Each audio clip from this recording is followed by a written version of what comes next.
In the male-dominated clique that is India Inc., few women have gained entry. India's women labour participation rate is just 21%, and one would be surprised that even in the upper echelons of the Indian business world, with all their talk of gender inclusion, female representation is dismal. In 2019, out of 1,814 chief executives and MDs of NSE-listed companies, only 67 or 3.69% were women. And last year, India had just one woman chief executive among Nifty 50 companies, just as in 2019. Given this state of affairs, Nykaa CEO Falguni Nayar, much like her startup, is a unicorn. The entrepreneurial bug bit her when she was 50, and the online internet beauty business was a complete break for Nayar, who came with 18 years of experience as an investment banker with Kotak Mahindra. In November this year, 9 years after being founded in 2012, Nykaa's parent company, FSN E-Commerce Ventures, listed on Indian bourses. While 2021 saw several startups going for IPOs, Nykaa was one of the rare ones that was profitable. As Nykaa's valuation crossed the 1 lakh crore rupees mark after its public listing, the net worth of Nayar, who owns around 52.56% stake in the company, surged to $7.9 billion. In the process, Nayar, an alumnus of IIM Ahmedabad, has become the wealthiest self-made woman in India and is among the country's 20 richest people, the only woman in this all-boys club, or as various publications have called it, the Nykaa among the Nayaks.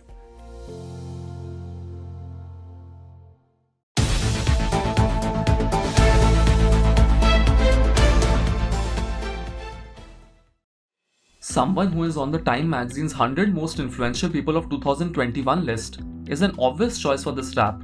The only son of Cyrus Poonawalla, who established the Serum Institute of India in 1966, Adar Poonawalla was sent to boarding school in London when he was 9 years old. Adar returned over a decade later with a degree in business management from the University of Westminster and joined the family business in 2001 without even an official designation. The next decade was spent under the shadow of his father, before Poonawalla became CEO of the company in 2011, and his moment of reckoning took almost another decade to arrive, when the world was under the grip of the COVID-19 pandemic. Rising to the occasion, Poonawalla took a calculated risk and ramped up vaccine production without waiting for government sanctions. The Serum Institute of India pumped in around $800 million into its Pune facility to manufacture millions of doses of the then unproven AstraZeneca vaccine against COVID-19. At the beginning of this year, SII delivered its first batch of AstraZeneca or Covishield vaccines for the Indian population.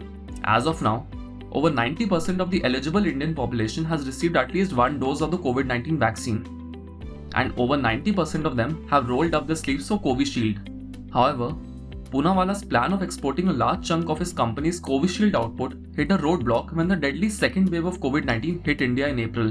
By that time, just about 2% of India's population was fully vaccinated. So India banned the export of vaccines, hitting the supply of Covishield to poorer countries. While many have hailed Poonawalla for SII's role in India's vaccination drive, global commentators flagged what they call lack of transparency in his statements. In June 2020, Poonawalla had said that his company would manufacture 1 billion doses of Covishield for low and middle income countries, of which 400 million would be ready by the end of 2020. But in January 2021, SII had a stockpile of just 70 million doses. Poonawalla also faced criticism for offering the vaccine at different rates to the centre and the state governments. Nevertheless, as the year draws to a close, Poonawalla's and consequently India's worries seem to have eased somewhat. The company recently announced that it will reduce Covishield production by half, as it has fulfilled its orders to the Indian government and has a stockpile of 500 million doses. Meanwhile, another of Serum Institute of India's COVID vaccines, Covovax, has been authorized for restricted use in emergency situations. While his initial plans of supplying 1 million doses for low and middle income countries might have gone awry, Adar Poonawalla and his company still hold the key to ending this pandemic once and for all.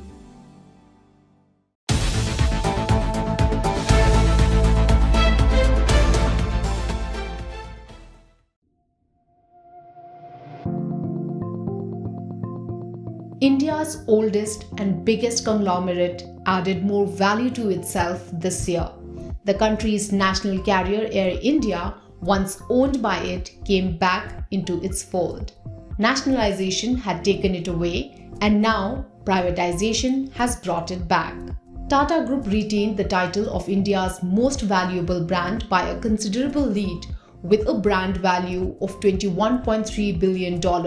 Its crown jewel, TCS, also became the first Indian IT company to cross $200 billion in market capitalization.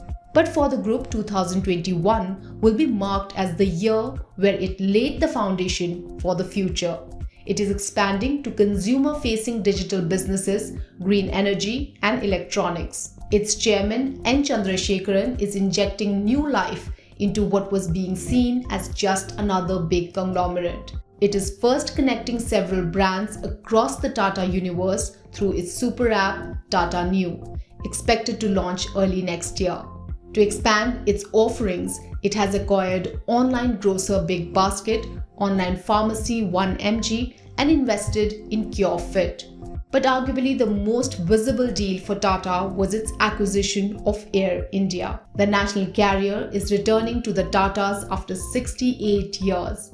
This has raised speculations of a possible consolidation of Tata's aviation interests, which include Vistara and AirAsia India. Having said that, Tatas are emerging as a credible challenger to the dominance of Indigo, which has been ruling the market. It's not just aviation, the Tata Group is also stepping up its green energy game. This is an area where Mukesh Ambani and Gautam Adani have started a massive infrastructure building exercise. Tata Power has installed renewable power capacity of 4 gigawatt, with plans to ramp it to 15 gigawatt by 2025.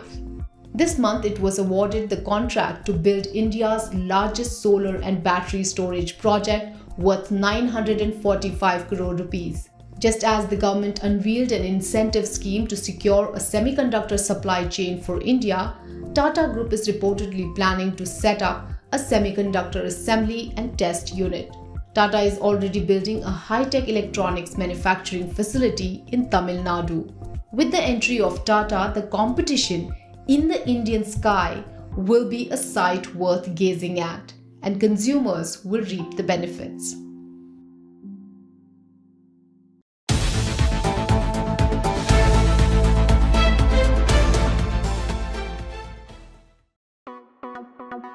"2021 could not be a better year for eternal India bull Rakesh Jhunjhunwala, as he completed 6 decades of his life. The best measure of this, his wealth, has more than doubled to $5.9 billion this year, according to Forbes. Shares of the Titan company, Jhunjhunwala's biggest listed holding, surged 55% year to date in one of their best annual performances. The 4.9% stake he holds in the jewelry and watchmaker is now valued at 10,500 crore rupees. He also reaped a windfall from some of his private investments after 4 of his portfolio companies hit the public markets this year.